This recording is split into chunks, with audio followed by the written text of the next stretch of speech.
नमस्ते एवरीवन।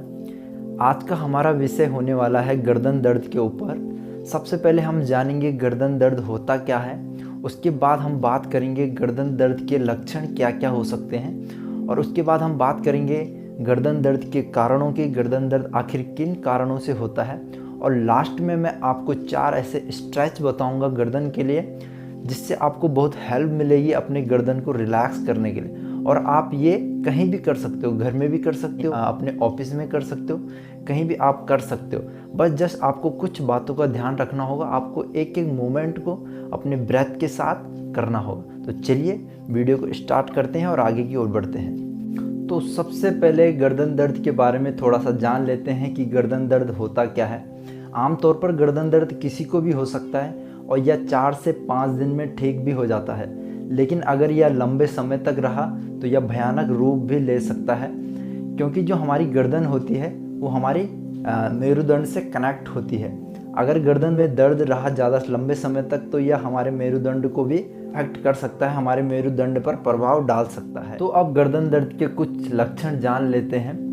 आपको अपने सिर को एक ही पोजीशन में रखने में, एक ही मुद्रा में रखने में दर्द हो सकता है आपके गर्दन में। आपको अपने सिर को हिलाने में भी दर्द हो सकता है, आपकी मांसपेशियों में दर्द हो सकता है, तनाव हो सकता है। तो चलिए आगे की ओर बढ़ते हैं और आप जानते हैं कि आखिर गर्दन दर्द होता क्यों है, उसके कारण क्या है, और आखिर लोग ऐसी क्या गलतियां करते हैं जिसके कारण गर्दन दर्द होता है। तो चलिए अब जान लेते हैं गर्दन दर्द के कारणों के बारे में। गर्दन दर्द के क्या कारण हो सकते हैं। सिर को गलत तरीके से रखना, सिर को गलत तरीके से एक ही पोजीशन में रखना, ये एक कारण हो सकता है। गलत तरीके से सोना, तकिए को गलत तरीके से सर के नीचे रखना, ये भी एक बहुत बड़ा कारण हो सकता है।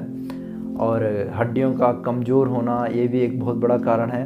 हमारे शरीर में हड्डियों का स्वस्थ होना बहुत ज़रूरी है, जिसके लिए कैल्शियम और विटामिन का बहुत बड़ा योगदान है। तो आपको इस प्रकार से खाना खाना है जिसमें कैल्शियम और विटामिन की मात्रा अधिक हो। तो अब मैं आपको 4 ऐसे स्ट्रेच बताऊंगा गर्दन के लिए जो आप कहीं भी कर सकते हो। अपने घर में बैठ के भी कर सकते हो, खड़े होके भी कर सकते हो, अपने ऑफिस में कर सकते हो, आप कहीं भी हो आप प्रैक्टिस कर सकते हो। जस्ट आपको कुछ बातों का ध्यान रखना होगा। तो चलिए स्टार्ट करते हैं। सबसे पहले आपको किसी भी पोजीशन में बैठ जाना है, या फिर आप खड़े होके भी इसको प्रैक्टिस कर सकते हो।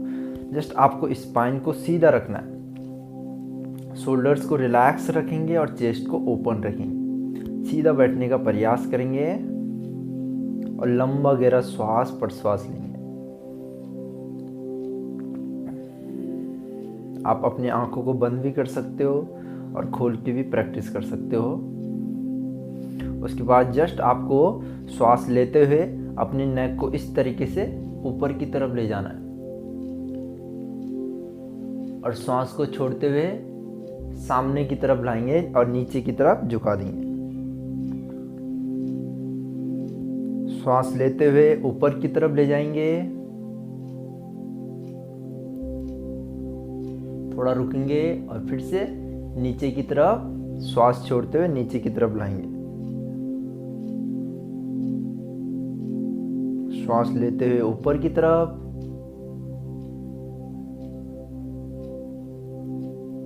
श्वास छोड़ते हुए नीचे की तरफ। इस तरीके से आप इसके 10 से 15 राउंड प्रैक्टिस कर सकते हो कहीं भी, ठीक है। अभी इसके बाद करेंगे सेकंड वन।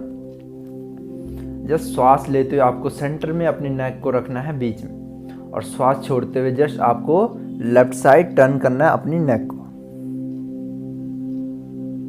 फिर श्वास लेते हुए बीच में आएंगे और श्वास को छोड़ते हुए राइट साइड टर्न करेंगे अपनी नेक को। श्वास लेते हुए बीच में और श्वास छोड़ते हुए लेफ्ट साइड। श्वास लेते हुए बीच में और श्वास को छोड़ते हुए राइट साइड। श्वास लेते हुए बीच में। ओके, ये था सेकंड वन। इसके भी आप 10 से 15 राउंड कर सकते हो कहीं भी, घर में या बाहर। और ये मैं बताऊंगा थर्ड वन, तीसरे में आपको जस्ट इसी प्रकार से पहले नेक को सीधा रखना है और श्वास लेते हुए इस पोजीशन में रखना है। उसके बाद आपको श्वास छोड़ते हुए जस्ट अपनी नेक को इस तरीके से हल्का सा टिल्ट करेंगे ऐसे और ऊपर देखेंगे। फिर सेंटर में आएंगे और श्वास लेंगे और श्वास छोड़ते हुए राइट साइड टिल्ट करेंगे अपनी नेक को। फिर सेंटर में आएंगे और श्वास छोड़ते हुए लेफ्ट साइड हल्का सा टिल्ट करेंगे और ऊपर देखेंगे। फिर श्वास लेते हुए सेंटर में और श्वास छोड़ते हुए राइट साइड टिल्ट करेंगे, ऊपर देखेंगे। फिर सेंटर में आएंगे श्वास लेते हुए। ये था थर्ड वन। अभी मैं बताऊंगा आपको फोर्थ वन। आपको जस्ट सिट उसी प्रकार से बैठना है, स्पाइन को सीधा रखना है और श्वास लेते हुए आपको अपनी नेक को इस तरीके से पीछे की तरफ ले जाना है और श्वास छोड़ते हुए आगे की तरफ इस तरीके से आपको रोटेट करना है। श्वास लेते हुए पीछे की तरफ और श्वास को छोड़ते हुए सामने की तरफ। श्वास लेते हुए पीछे की तरफ, श्वास छोड़ते हुए सामने की तरफ। ओके, अभी इसके बाद एक बार अपोजिट डायरेक्शन में भी करना है आपको। श्वास लेते हुए पीछे की तरफ, श्वास छोड़ते हुए सामने की तरफ। श्वास लेते हुए पीछे की तरफ, श्वास छोड़ते हुए सामने की तरफ। फिर से सेंटर में आएंगे और ब्रेथ को नॉर्मल करेंगे। तो यह गर्दन दर्द के लिए 4 स्ट्रेस थे जो मैंने आपको डिटेल में श्वास और प्रश्वास के साथ बताए हैं। अगर आप इसी प्रकार के वीडियोस भविष्य में देखना चाहते हो तो आप मेरे चैनल को सब्सक्राइब कर सकते हैं और बेल आइकन को ऑल पे ज़रूर प्रेस कर लेना, ताकि जब भी मैं कोई न्यू वीडियो डालूं तो वह आप तक सबसे पहले पहुंच जाए। धन्यवाद।